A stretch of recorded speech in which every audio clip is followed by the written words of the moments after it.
Terima kasih Anda masih bersama kami di Sapa Indonesia Pagi. Saudara, kita masih membahas bagaimana perebutan kursi Jakarta 1. Kalau kita tidak bisa menyebutnya lagi daerah khusus ibu kota ya, karena memang sudah daerah khusus Jakarta. Masih bergabung bersama kami ada Pak Gilbert Simanjuntak, kemudian ada Kang Pipin Sopian, kemudian juga ada Mas Burhan. Nanti juga akan menyusul Mas Viva Yoga yang juga akan kembali bergabung. Saya ke Pak Gilbert dulu. Pak Gilbert, Anda sepakat nggak kalau tadi Mas Burhan mengatakan elektabilitasnya Bu Risma ini agak sedikit meredup ketika menjadi mensos dibandingkan ketika Bu Risma ini menduduki jabatan sebagai wali kota yang kita tahu betul-betul kinerjanya moncer sekali, nggak usah di apa ya.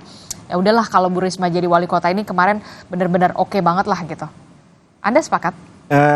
Saya tidak melihat itu sebagai sebuah hal yang menjadi dominan dalam penentuan calon gubernur maupun kemudian dalam bekerja. Tentu proses yang terjadi selama ini kan Bu Risma itu digantikan posisinya de facto oleh Menteri Sosial yang baru yang kemudian pergi ke Jawa Barat, Jawa Tengah, Lampung. Ya kan? Presiden kan menjadi Menteri Sosial. Oh, oke. Ya, jadi tentu itu akan membuat suasana ini menjadi berubah. Peran sebagai Menteri Sosial ini berkurang. Kemudian Kepala Badan Pangan Nasional juga menjadi Menteri Sosial, menyalurkan. Ya ini membuat kemudian sepertinya peran Bu Risma akan menjadi berkurang. Tertutupi begitu. Karena lebih dominan Presiden, maksud Anda begitu? Iya, dan kemudian dana sendiri kan beliau hanya menyalurkan sekian puluh triliun dari dominannya malah bukan di luar beliau. Dan waktu kemudian di sidang MK kemarin maupun dengan rapat dengan DPR. Itu juga disampaikan oleh beliau dan semua terperangah. Jadi kalau dikatakan karena itu sekarang fenomena Bu Risma agak sedikit menurun, ya wajar-wajar saja ada Menteri Sosial yang baru yang bukan tupoksinya yang mengerjakan itu untuk kepentingan pribadinya begitu ya. Jadi saya tidak menganggap itu sebuah hal yang kemudian menjadi pertimbangan, tetapi ada sesuatu yang kemudian juga ada fenomena baru ini. Aturan mengenai 2 putaran pemilihan gubernur kalau tidak mencapai 50% kan dibuat di PKPU kan, peraturan KPU. Tiba-tiba di dalam undang-undang daerah khusus Jakarta yang baru muncul menjadi undang-undang di bawah undang-undang dasar. Ini kan menjadi aneh, ini produknya menjadi produk undang-undang yang buat saya agak sedikit ya terus terang tidak gembira begitu. Karena itu kan peraturan PKPU yang kemudian diangkat menjadi undang-undang, apa urusannya itu mesti masuk dalam undang-undang daerah khusus Jakarta. Karena kemudian di dalam PKPU kan itu dibuat untuk kemudian Irian Barat. Nah sekarang Irian Barat sudah 5 atau 4 begitu. Kemudian daerah khusus Jakarta, Aceh, untuk kemudian 50% plus 1. Sesudah ini kemudian berubah dan Jakarta bukan lagi DKI sesuai PKPU, tentu berubah. Tapi kenapa diangkat ke tingkat undang-undang yang jauh lebih tinggi kelasnya dibandingkan PKPU. Itu juga menjadi persoalan yang saya kira akan membuat Jakarta ini menjadi makin rumit untuk kita kelola. Harusnya kita buat lebih mudah, mencari kader yang bekerja dengan baik, bukan sekedar kemudian hanya menang di Jakarta, mengandalkan yang bukan kinerja tapi mengandalkan elektoral atau popularitas di medsos dan segala macam. Seperti yang tadi dikatakan oleh Pak Mu tadi, ya kita mementingkan warga Jakarta harusnya, karena tujuan parpol itu kan sebenarnya mensejahterakan masyarakat kan. Dan kita harus mendidik, jangan lagi membawa calon yang kemudian memecah belah, tetapi yang mempersatukan. Kalau begitu, kita akan melihat Jakarta ini lebih tenang, sehingga menjadi barometer untuk kemajuan. Sebagai contoh, sewaktu Jakarta membuka pola transparansi berupa electronic budgeting, membuat seluruh kepala daerah se-Indonesia itu terpacu untuk melakukan itu karena malu. Kemudian ada tuntutan dari masyarakat sekitarnya dia. Sesudah kemudian mereka melakukan electronic budgeting, Jakarta malah menutup di zamannya gubernur yang lalu. Dan itu kemudian tentu kita tidak berharap Jakarta itu mundur. Kita berharap Jakarta maju. Ya pastinya dengan sosok yang memang mampu bekerja untuk membereskan Jakarta. Dan kemudian membuat Jakarta itu rukun. Dan Anda melihat sosok Risma ada di... Ada. Kinerjanya tidak kita ragukan. Baik, kalau... Tapi saya tidak dalam proses yang terlalu maju dulu ke situ ya, menunggu penetapan. Oke, kalau dari Mas Viva sendiri dari Partai Amanat Nasional, Anda melihat sosok Zita Anjani ini memang mumpuni untuk mendampingi Kang Emil begitu? Karena memang dibutuhkan juga tadi Mas Burhan mengatakan Cawagup sebaiknya juga punya kemampuan teknokrat. Mas Viva. Demografi khususnya daerah khusus Jakarta yang merupakan daerah metropolitan, basis konstituen masing-masing partai politik itu saya rasa sangat spesifik karena dia adalah menjadi daerah metropolitan. Dan dari sisi itu saya rasa tingkat keterpilihan dari masing-masing pasangan calon itu bukan hanya ditentukan oleh seberapa tingginya party ID, tapi juga dari tingkat popularitas dari calon yang akan berlaga di DKI. Jadi sesungguhnya popularitas itu juga harus diimbangi dengan keterpilihan dari kekuatan masing-masing partai politik, meskipun pilkada lebih mengarah pada peningkatan kualitas dari figur, tetapi dari sisi basis itu juga harus mempertimbangkan siapa figur yang akan maju untuk pilkada daerah khusus Jakarta. Dan kami punya keyakinan bahwa jika nanti proses komunikasi dan koalisi dalam pasangan calon itu akan ditentukan, dan sekali lagi PAN akan mengusung calon internal, kader sendiri kita yang akan kita rencanakan untuk maju. Saya rasa Mas Viva, proses keterpilihan itu juga harus mempertimbangkan nilai popularitas dari calon. Kalau kemudian masyarakat tidak mengetahui, tidak kenal, dan tidak populer, tentunya juga mereka tidak akan memilih. Jadi proses untuk itu saya rasa kaum netizen itu akan ada insentif elektoral jika dia memilih yang sesuai dengan karakternya, yang sesuai dengan keterpilihannya, dan itu menjadi kekuatan tersendiri bagi Partai Amanat Nasional yang saat ini ada rasa semangat baru bahwa kaum muda itu sebagian besar adalah memilih Partai Amanat Nasional. Oke, kalau dari PKS sendiri akan berkoalisinya ancang-ancangnya kemana? Ataukah kemudian juga ke Partai Nasdem lagi? Ini kalau dari Partai Nasdem kan kalau tidak salah sudah ada menyodorkan nama Bung Sahroni. Gimana Kang Pipin? Setuju nggak? Ya, pasca kemarin ya pembahasan terkait dengan Pilpres, salah satunya 3 partai ini sudah berkumpul, ketiga sekjen juga sudah membahas secara khusus bagaimana tindak lanjut koalisi perubahan ini juga berlanjut ke DKI Jakarta, salah satunya di pilkada.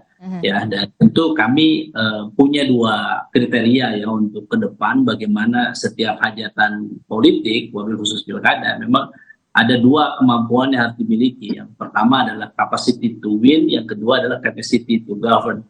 Jadi kemampuan untuk menang ini penting, sebagaimana kemampuan untuk mengelola kemenangan juga sangat penting. Jadi sosok-sosok itu akan diukur ya, bagaimana tadi elektabilitasnya tentu kita bahas dari ketiga partai itu. Tetapi kami tentu ya berharap bahwa melihat juga dari sisi kemenangan, siapa yang paling tinggi kursinya di DPRD DKI. Ketika kami di PKS ini di angka 16%, tertinggi dibandingkan PKB dan Nasdem, ya kami tentu akan bernegosiasi agar ya daya tawar lebih ya. Betul. Adapun nanti wakil tentu kita akan pertimbangkan siapa yang bisa membuat duit tunggal atau duo dinamik.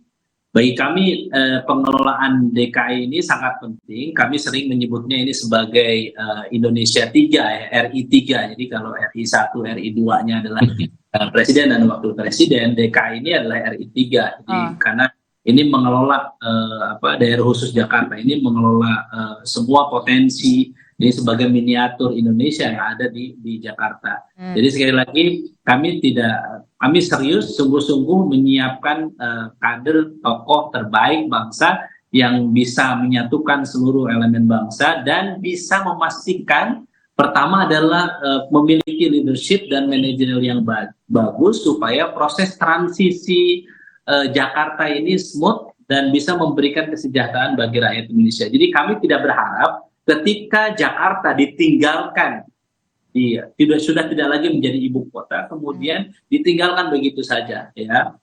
Bagaimana nanti potensi bencana dan sebagainya, ini kepemimpinan ke depan harus memperhatikan. Jadi kami sekali lagi, meskipun kami menolak IKN, tetapi tentu kami ingin agar Jakarta ini betul-betul nyaman, aman, dan menjadikan Jakarta sebagai tempat yang tadi setuju bahagia, ya, sebagaimana disebutkan oleh Pak Anies, maju kotanya dan bahagia warganya. Oke, itu tagline Pak Anies zaman dulu ya, Kang Pipin ya. Tapi sekarang lagi fokus dulu katanya, nggak usah dibahas dulu deh kalau misalkan soal Pilkada Jakarta, lagi fokus dulu 22 April. Nah, Mas Burhan, ini menarik. Ada transisi ketika daerah khusus ibu kota menjadi daerah khusus Jakarta begitu ya, karena kita tahu sudah ada disiapkan IKN. Apakah nama-nama ini ada nama Bu Risma, kemudian ada nama RK, ada nama Pak Anies, kemudian juga ada nama Zita Anjani, Bung Sahroni. Apakah ini memang nama-nama yang memang sengaja untuk dilempar ke publik dulu untuk direspon, seperti apa melihat respon publik sampai akhirnya punya nama kuat begitu ya, dan masih semagnetnya masih sebesar itukah kemudian Jakarta ini walaupun memang sudah tidak menjadi lagi ibu kota nantinya, Mas Burhan, ataukah kemudian ini menjadi apa ya, batu loncatan untuk karir politik seorang tokoh ketika mampu berada di Jakarta, membereskan Jakarta, akan ada karpet merah untuk RI 1 selanjutnya? Iya, saya setuju dengan Bung Pipin ya. Jakarta meskipun sudah kehilangan statusnya sebagai ibu kota, itu secara politik masih sangat menarik, masih sangat seksi ya. Jadi bahkan disebutnya RI 3. RI 3 itu betul. Jadi pertama karena meskipun ibu kota sudah pindah ke IKN, tetapi pusat pemerintahan, maksud saya pusat politik, pusat media, pusat bisnis itu masih terkonsentrasi di Jakarta. Pusat media terutama. Dan karenanya siapapun yang menjadi pemimpin di Jakarta itu ibarat akan melewati karpet merah. Karena bagaimanapun eksposur yang tinggi sebagai gubernur Jakarta itu memungkinkan dirinya untuk di-upgrade sebagai calon pemimpin nasional. Itu yang sudah dibuktikan setidaknya Pak Jokowi ya. Kalau Mas Anies kan masih menunggu nih ya proses di MK. Tetapi Pak Jokowi sudah membuktikan itu di 2012. Kemudian maju di 2014 dan menang. Nah, pertanyaannya bagaimana dengan konstelasi di Jakarta? Ya. Tadi saya ingin mengomentari koalisi yang dibentuk oleh PKB, Nasdem, dan PKS. Ya. Terutama untuk pilkada serentak di Jakarta bulan November ini. Menurut saya begini. Lepas apakah koalisi perubahan ini mau dilanjutkan di tingkat pilkada Jakarta, mereka sudah punya kesepakatan atau tidak terkait dengan nama calon gubernur atau cawagup. Lepas daripada itu, Risti, itu koalisi perubahan punya insentif politik untuk melanjutkan koalisi perubahan di tingkat nasional ke level Jakarta. Insentif politiknya adalah berkaitan dengan kenaikan suara ketiga partai ini di Jakarta. Ya. Ketika PKS menang di Jakarta, menurut Undang-Undang MD 3, PKS adalah ketua DPRD Jakarta. Kemudian PKB naik 100% suaranya.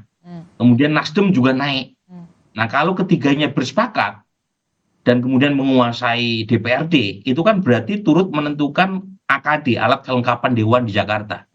Jadi lepas siapapun calon mereka, ketiga partai koalisi pendukung Mas Anies ini punya insentif politik untuk melanjutkan koalisi mereka di tingkat lokal.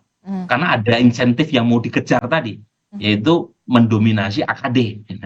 Nah, pertanyaannya, apakah ini akan berlanjut sampai pada proses penentuan calon gubernur? Nah, ini yang menurut saya cukup tricky ya. Nah, kenapa begitu? Kalau dari nama-nama yang kita uji 35 nama itu, Mhm. eh, termasuk beberapa nama dari PKS, beberapa nama dari Nasdem, beberapa nama dari PKB ya. Itu yang paling tinggi Ahmad Sahroni dari Nasdem. Ah, oke. Sementara Nasdem suaranya jauh di bawah PKS di Jakarta. Aduh, gimana tuh? Hanya apakah PKS Ya, apakah PKS akan legowo gitu ya, menyerahkan? itu pertanyaan penting tuh. Dan yang kedua mungkin apakah dengan mendukung Ahmad Sahroni menjamin kemenangan buat koalisi yang akan dibawa oleh 3 partai ini? Karena kita tahu meskipun Ahmad Sahroni suaranya peringkat keempat, tetapi elektabilitasnya dibanding peringkat pertama, kedua, dan ketiga agak jauh. Hmm. Karena suara Ahmad Sahroni masih single digit. Gitu ya. Jadi lagi-lagi ini menurut saya membuka komunikasi yang tidak mudah ya buat ketiga partai untuk memutuskannya. Nah, itu kan tadi Anda sedang mereview bagaimana soal koalisi di koalisi Indonesia, koalisi perubahan begitu ya. Ada PKB, Nasdem, dan juga PKS. Nah, lalu bagaimana dengan PDI Perjuangan? Anda melihat akan kemana berkoalisi ini untuk PDI Perjuangan sendiri, untuk di Jakarta? Yang jelas PDI Perjuangan sulit untuk mereplikasi koalisi di tingkat nasional untuk bisa diwujudkan kembali di Jakarta. Mengapa begitu? Karena suara P3 juga tidak kompetitif. Ya. Sementara suara PDI Perjuangan turun di Jakarta. Dan tidak cukup untuk mengajukan calon sendiri kalau hanya mengandalkan koalisi PDI Perjuangan dan P3. Termasuk dengan menggandeng Perindo dan Hanura sekalipun. Jadi suka tidak suka, ya, PDI Perjuangan harus menjalin koalisi dengan partai lain di luar dari koalisi yang mereka bentuk di tingkat nasional. Seperti kemungkinannya, peluangnya? Ya mungkin bisa saja misalnya dengan Gerindra gitu ya, karena sekarang kan tidak ada sesuatu yang mustahil ya. PDI Perjuangan tidak ada masalah dengan Pak Prabowo, masalah PDI Perjuangan dengan Pak Jokowi. Jadi bisa saja kan dengan Gerindra, sementara Gerindra mungkin masih terikat dengan Bung Viva Yoga gitu ya, dan Golkar. Jadi ini yang menurut saya sangat cair dan kita tidak bisa membidik ya analisis berdasarkan peta hari ini karena apapun bisa terjadi sampai bulan Agustus nanti pada waktu proses nominasi atau pendaftaran calon kepala daerah. Dan jadi konfigurasi politik sangat menentukan, bukan semata-mata elektabilitas, tapi juga peta koalisi di tingkat nasional, termasuk hubungan PDI Perjuangan dengan Gerindra, dengan Pak Prabowo, itu juga turut menentukan apakah PDI Perjuangan akan berkoalisi dengan salah satu partai pendukung Pak Prabowo atau bahkan berkoalisi dengan Bung Pipin. Itu sesuatu yang kita perlu lihat ya beberapa bulan ke depan. Oke, respon Anda, Pak Gilbert, singkat saja soal koalisi PDI Perjuangan, peluangnya ya ke Gerindra gitu, tapi gimana nih? Saya kira bukan cuma dengan Gerindra, dengan PKS pun kita siap bekerja sama dan itu udah pernah kita lakukan. 2000 berapa waktu di Solo, waktu Jokowi menjadi wali kota, kita bekerja sama dengan PKS membawa Jokowi di Solo. Kemudian di Sulawesi Selatan dan berbagai daerah lainnya, kita bekerja sama dengan PKS. Artinya bukan cuma dengan Gerindra, dengan partai manapun kita siap bekerja sama sepanjang rakyat diuntungkan. Bukan kemudian karena transaksi dagang sapi ya. Tetapi kalau untuk kebaikan, dan itu akan sangat baik untuk menghindari friksi-friksi di masyarakat sebenarnya. Sepanjang itu kemudian kita bawa kandidat yang baik, kemudian menghindari adanya benturan-benturan yang terlalu frontal di bawah. Dengan partai manapun PDI Perjuangan sangat terbuka. Oke, sangat terbuka. Kita akan lihat bagaimana komunikasi politiknya karena dinamikanya masih cair juga. Kang Pipin, singkat saja, kalau dari PDI Perjuangan terbuka juga untuk berkoalisi dengan PKS. Ya, kami terbuka dengan partai manapun ya, karena tadi kami menyebutnya bahwa pilkada ini bagian dari upaya untuk menurunkan ketegangan politik di tingkat nasional. Jadi ketika belum tentu di nasional kita punya kubu-kubuan di tingkat nasional, kemudian di bawah terjadi kondisi yang sama. Jadi bagi kami ini adalah upaya untuk menurunkan tensi dan tadi di bawah ini chemistry masing-masing tokoh juga berbeda. Jadi di DKI berbeda dengan di Jawa Tengah, di Jawa Timur. Jadi memang capacity to win dan capacity to govern ini yang menjadi penting bagi kita supaya tadi bahwa pilkada ini hajatan politik betul-betul untuk kemaslahatan masyarakat. Kami tentu akan mendengarkan bagaimana respon dari kader struktur PKS, konstituen PKS, sehingga yang dikhawatirkan oleh Mas Burhan jarang terjadi di PKS. Kenapa? Karena pilihan pimpinan PKS selalu mendengarkan bagaimana aspirasi dari arus bawah dari Oke, termasuk juga nanti legowo nggak kalau misalkan Bung Saroni ternyata punya elektabilitas yang jauh lebih tinggi dibandingkan dengan kader di internal PKS sendiri, legowo nggak nanti kira-kira? Saat ini kami masih punya waktu ya untuk menaikkan elektabilitas tokoh-tokoh kami ya, waktu saat ini bulan April, Mei, Juni, Juli, masih ada waktu lah ya, beberapa bulan lagi ya. Waktu untuk menaikkan, dan DKI Jakarta kan kita sudah tahu wilayahnya kader PKS juga paling banyak. Iya, lumbung suaranya sudah terprediksi lah ya. 3 modal utama yang dimiliki oleh PKS yaitu militansi kader, soliditas struktur, dan amal jama'i, yaitu togetherness di antara tokoh yang ada. Jadi bagi kami 3 modal utama itu kami yakin di DKI Jakarta akan lebih maksimal. Sehingga kalau misalnya kader PKS yang akan dicalonkan, maka belajar dari sebelum dan daerah-daerah yang lain, mudah-mudahan seperti sebagaimana Sumbar, NTB, kader PKS bisa menang di DKI Jakarta. Oke, Mas Viva singkat saja, kalau dari soal koalisi-koalisi ini bagaimana Partai Amanat Nasional sendiri, tentunya bersama dengan Gerindra? Pilkada bagi Partai Amanat Nasional sangat penting untuk membangun peradaban bangsa. Pemilu presiden sudah selesai dan sekarang pilkada serentak sebagai bagian dari proses regenerasi kepemimpinan politik yang sangat penting di dalam melakukan inovasi, perubahan-perbaikan terhadap bangsa dan negara, terutama yang ada dalam pembangunan daerah. Untuk koalisi di daerah khusus Jakarta, kita akan melihat perkembangan dan kita akan melakukan konsultasi dengan Prof. Burhan Muhtadi, bagaimana cara pemetaan, monitoring, survei, pendampingan, dan lain sebagainya. Tentunya ini sangat rasional dan nanti akan kita tentukan bagaimana posisi, komposisi koalisi.